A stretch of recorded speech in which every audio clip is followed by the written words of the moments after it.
Hello, good evening friends, all of you.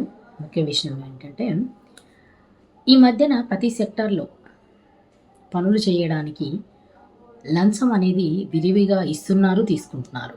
అంటే ఇచ్చే వాళ్ళది తప్పే, తీసుకునే వాళ్ళది తప్పే. కానీ మనం మార్చలేము ఈ సొసైటీని కానీ, ఎక్కడ ఏ సెక్టార్లోనూ కానీ మనం మార్చలేమండి. ఎందుకంటే ఇచ్చేవాళ్ళు బాగానే ఇవ్వడానికి రెడీగా ఉన్నారు, తీసుకునే వాళ్ళు దానికి పదింతలు తీసుకోవడానికి కూడా రెడీగా ఉన్నారు. మొన్న ఈ మధ్యన జరిగిన విషయం ఏంటంటే అండి, నేను ఎల్ఐసి పే చేయడానికి ఎల్ఐసి హోల్డర్ని తీసుకొని, పాలసీదారుని తీసుకొని బెల్లంపల్లి ఎల్ఐసి ఆఫీస్కి వెళ్ళానండి. తను అక్కడికి వెళ్ళండి, ఇక్కడికి వెళ్ళండి అని చెప్పేసి తిరిపించుకుంటూ ఉన్నారనమాట.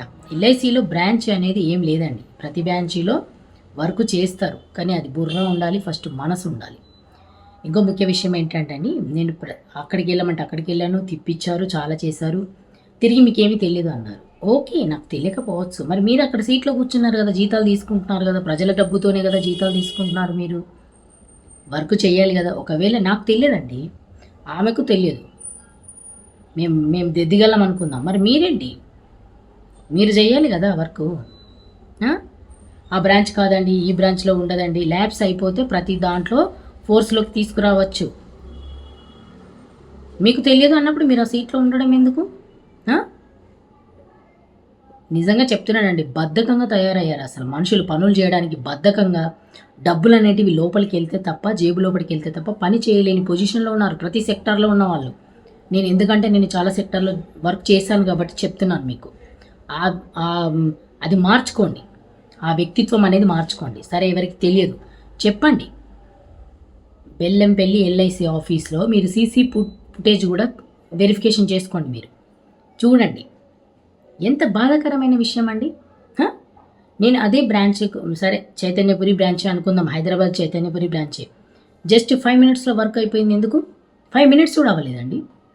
ఫోర్స్లోకి తీసుకొచ్చేసారు. వాళ్ళు వర్క్ కోసం వాళ్ళు తహతహలాడిపోతున్నారు తెలుసా. వర్క్ కోసం వీళ్ళు చేయండి అని చెప్పేసి అందులో ఉన్న ఎంప్లాయీస్.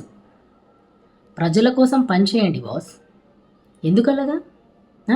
ఒకవేళ తెలియదు అనుకుందాం, తెలిసేలా చెప్పండి. మీరు పెద్దవారు, ముసలి వాళ్ళకు అంతగానం ఈగో ఉంటే కష్టపడే వాళ్ళకు, నిజాయితీ ఉండే వాళ్ళకి ఇంకెంత ఉండాలండి? చెప్తున్నాను వినండి, ఇది హెచ్చరికనే అనుకోండి, ఇంకేమైనా అనుకోండి. వర్క్ చేయాల్సి వచ్చింది అంటే చేయండి, ట్రై చేయండి. మీతోని కాకపోతే పై అధికారులతోని, మేనేజర్స్తోని మాట్లాడి చేసుకోండి. అంతేగాని ఎన్ని కిలోమీటర్లు ప్రయాణం చేసి వచ్చానో తెలుసా మీకు? తెలుసా? నేను పాలసీ హోల్డర్ను పట్టుకొని కూడా చెప్తాను మీకు. బెల్లంపల్లి ఎల్ఐసి ఆఫీస్ మేనేజర్ గారు, మీరు వెరిఫికేషన్ చేసుకోండి, సీసీ ఫుటేజ్ చూసుకోండి. ఎంత దారుణంగా ఆ రోజు తింపించారు. అందుకు కారణం ఏంటో తెలుసుకోండి ఫస్ట్. ఎల్ఐసి అంటే ఇంకెవరు చేయరండి.